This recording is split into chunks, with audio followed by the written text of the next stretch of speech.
So what's the excitement like for this year for you and the girls?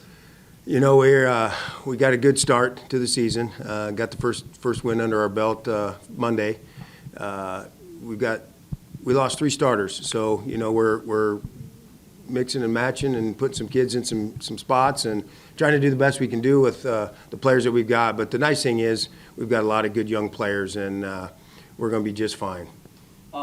An abrupt end of the season last year, losing to Clark. Do you think that's motivated your players, made them more hungry for this year? Talking about that aspect of it. You know, it's in our district when we get into district play.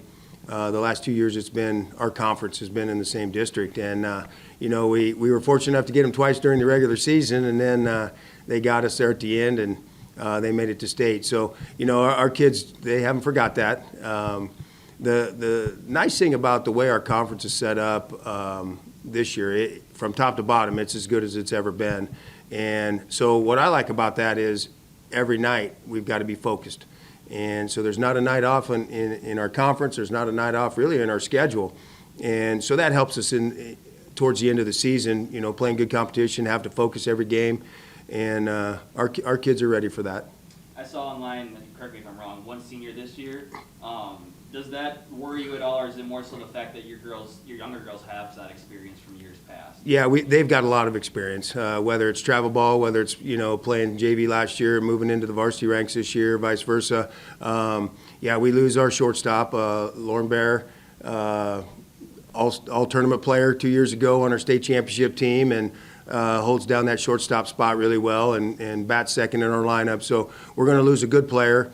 The nice thing is everybody that we kind of move in and around gets that experience, and a lot of it is we look towards this year, obviously, but what is a good fit for where our program is going to be and where our players are going to be, or what do we lose for years to come?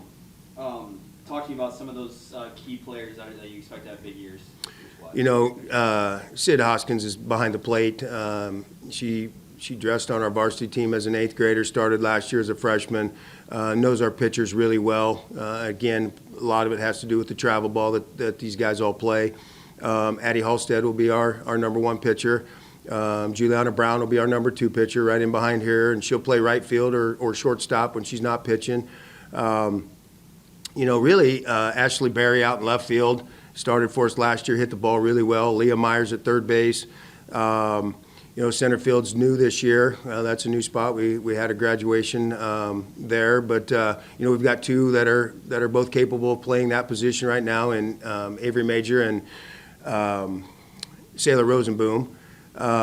Second base is Lexi Jones. She started there 2 years in a row. First base, kind of a battle, or was a battle last year anyway. Still 2 capable of playing there, and Rebecca Spindler and Addie's sister Avery Halstead. So you know we've been fortunate enough to be able to move some kids in different positions, and that has really helped. You know, our key is if we can put the bat on the ball, we'll find a place for you to play in the field. And so far in practice and in our first game, we've been able to do that. Talking about Sydney specifically, last year as a freshman, it stands out, 4.42 average. Where does she strive at the plate?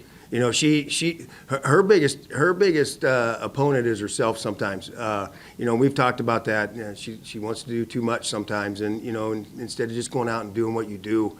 But she's very, very competitive. Like I say, behind the plate, but also at the bat. She led us in hitting last year.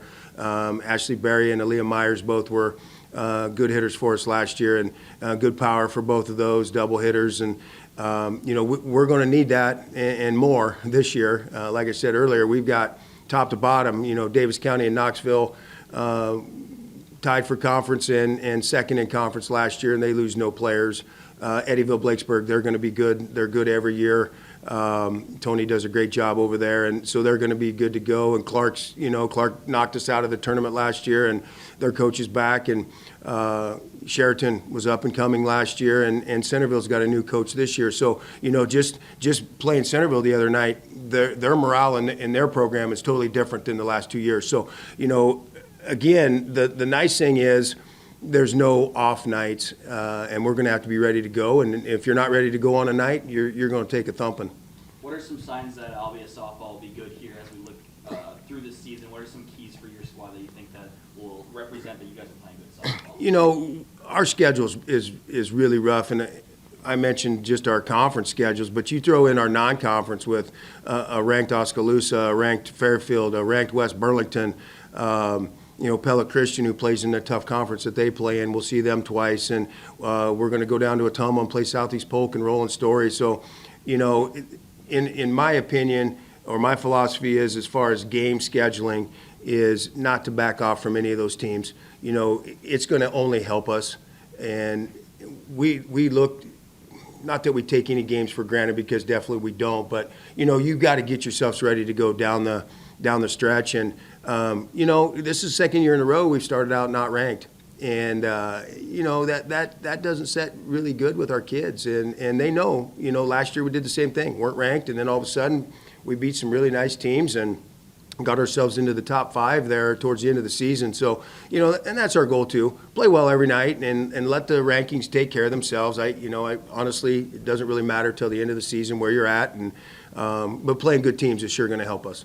2 more, and that's a good segue for my next one, was about that ranking. You're towards the top, but you're not in that top 10 ranking per se. Does that did the girls talk about that at all? Do you talk to them about that at all, or is it kind of just? You know, just really the conversation I've had with them, you know, is rankings really don't mean anything at the beginning of the year. It's you know, what do teams have coming back? What does their history of their program look like? Those kind of things. And, you know, it is what it is, and it's somebody's opinion. And as long as we take care of ourselves and do what we do, and, you know, we're going to play good defense, we're going to get good pitching, we put the ball in play when we need to put the ball in play, get a big 2-out hit somewhere, we're going to be right in the mix at the end of the year, and that's when it's really important. And the last one for you, you personally, what's your experience like been at Albia, coaching specifically softball? What have you liked about building this program to be a competitive team every year? You know, this is my 12th year coaching here, and every year we've been pretty good.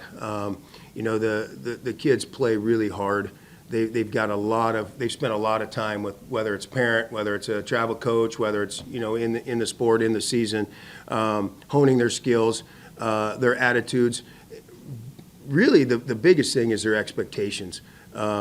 They expect to be good every year, and, you know, and when the kids expect to be good, that makes it easier on the coach, because, you know, then you can work on some things that maybe are a little more advanced for the high school level. But really, it comes down to the expectations. The community supports us really, really well.